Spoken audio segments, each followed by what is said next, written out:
Doctor સાહેબ, મારું બાળક રોજે સાંજે બહુ રડે છે. સમજાતું નથી કે એ તોફાન કરે છે કે એને પેટમાં દુખે છે. ચિંતા ના કરો. નાના બાળકો રોજ 2 થી 3 કલાક રડવું એ સંપૂર્ણ નોર્મલ છે. પણ હા, રડવાનું કારણ સમજવું જરૂરી છે. ઘણી વખત રડવું એ તોફાન અથવા તો ક્યારેક રડવું એ પેટમાં ગેસ અથવા તો કોલિકનું પેન પણ હોઈ શકે. ડોક્ટર સાહેબ, તોફાનના લીધે બાળક રડે છે તે કેવી રીતે ઓળખાશે? જો બાળકે જમેલું બરાબર હોય, બાળકે સૂઈ પણ બરાબર લીધેલું હોય અને ડ્રાય ડાયપર હોવા છતાં પણ રડવું, આ એક તોફાનની નિશાની છે. કોઈ પણ વખતે બાળકને છાતીથી વળગાડીએ અને થોડી વખત શાંત થઈ જાય, આ પણ એક તોફાનની નિશાની છે.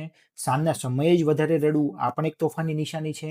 બાળકનું વજન નોર્મલ હોવું તેમજ તેની ડેલી એક્ટિવિટી નોર્મલ હોવી, આ બધી જ વસ્તુ તોફાનને લઈને રડવાની નિશાનીઓ છે. ડોક્ટર સાહેબ, પેટમાં દુખાવાના લીધે બાળક રડે છે તે કેવી રીતે ઓળખાશે? બાળક રડતા રડતા પગ પેટ તરફ ખેંચે, પેટને કડક કરવું, રડવાનો સમય 15 થી 20 મિનિટ કરતાં વધારે હોય, દૂધ પીવા છતાં પણ બાળક સતત રડ્યા કરવું, આ બધું પેટમાં દુખાવા અથવા તો કોલિક અથવા તો ગેસની નિશાનીઓ છે. તો ડોક્ટર સાહેબ, આ વખતે અમારે ઘરે શું કરવું? ખૂબ સરળ ઉપાય છે.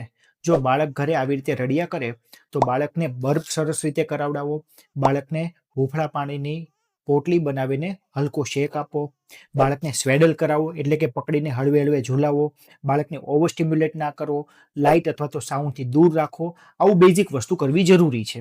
અને હા, જો બાળક સતત રડે, દૂધ ઓછું પીવે, તાવ આવે, વજન નહીં વધે, પીપી કરવાનું ઓછું કરી દે અથવા તો રડતા રડતા બાળકનો ચહેરો ભૂરો પડે તો તરત જ બાળકોના ડોક્ટરને બતાવવું જરૂરી છે. બાળક રડવું એ તેની ભાષા છે.